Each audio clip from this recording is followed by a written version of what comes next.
Good morning, everyone. Thank you for being here. I'm Kristi Noem, the Secretary of the Department of Homeland Security, and today we're here to talk about an operation that's been going on for several months. In fact, after an incident happened here in New York City that brought us to a point where we recognized that we had to work together in order to bring illegal criminal aliens to justice. Nearly 6 months ago, two criminal illegal aliens attacked an off-duty Customs and Border Protection agent and his friend while they were sitting on a rock in a park after hours enjoying the evening together. These two criminals came and attempted to rob them, and it ended up where they bravely fought back. This officer defended himself and his friend, but not before being shot in the face and in the arm by one of these criminals. Immediately after, the men and women of the Homeland Security investigations worked with NYPD, leading to the arrest of that gunman in just 2 hours. Within 28 hours, the second assailant was arrested as well, and those individuals have been brought to justice.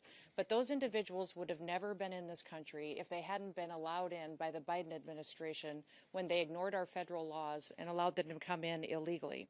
Now, the officer that was injured doesn't seek public attention. He wishes to remain anonymous, but he had a distinguished career and a legacy of service and continues to do so. But his life was forever altered by this heinous crime. His attackers never should have been in this country, and they've been protected and were protected up until that point by sanctuary city policies. In fact, they had long criminal rap sheets and were released by the Biden administration and continued to be released by leaders in this city to perpetuate crimes against the citizens that live here. During our investigation, we learned that these scumbags were affiliated with the transnational criminal organization, the notorious Trinitario gang in New York. We began to target every single last person that is affiliated with them and recognized that they needed to be brought to justice. The American people deserve dignity, they deserve justice, and we deliver both. So we launched Operation Salvo here in New York City. Operation Salvo was a cooperation of the resources of CBP HSI ERO and also the federal prosecutors from the Southern District of New York. The New York County District Attorney's Office also participated in this operation. We've arrested 54 individuals as a part of Operation Salvo since its inception just a few months ago. Those arrested are violent transnational gang members and affiliates associated with Trinitarios who are responsible for weapons trafficking, for human smuggling, for narcotics distribution, and for armed robberies. They had perpetuated previous violent attacks across the city of New York City. We have already removed not only many of these individuals that we have arrested, but over 60% of them have been returned back to their home countries to face justice for their crimes there as well. These arrests and these removals represent a significant blow to the criminal network that has been terrorizing communities and right here in New York City and throughout the United States. And that's our message to this administration, to this city, to the state, and to the United States, is that President Trump and his law enforcement officers that are entrusted to protect the American people will every day continue to keep America safe. Operation Salvo is just the beginning of a broader and a much more sustained effort to go after not only transnational criminal organizations and networks, but also illegal criminal aliens throughout the country.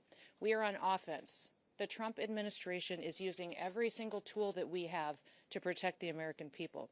Sanctuary policies, whether they're here in New York City, whether they're in California, Illinois, or Minneapolis, if you are a criminal illegal alien, we are coming to get you. We will arrest you. We will bring justice, and we will also bring safety to the American people.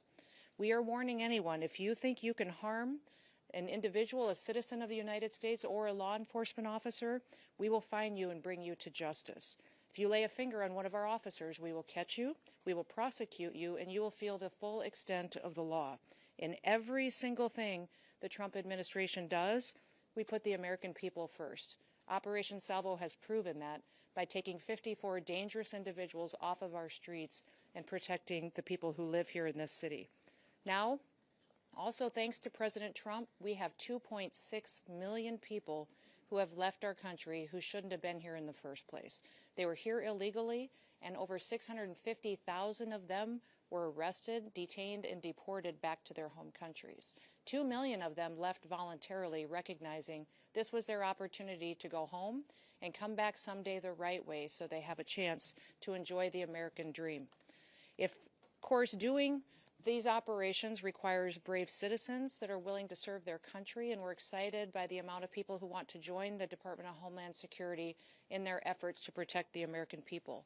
And tomorrow is Law Enforcement Day, so I'd like to encourage all of you that when you see a CBP officer, an ICE officer, anyone serving in federal, state, or local who are pledging their lives and taking an oath to protect their communities and their country and the people that live there, that you thank them.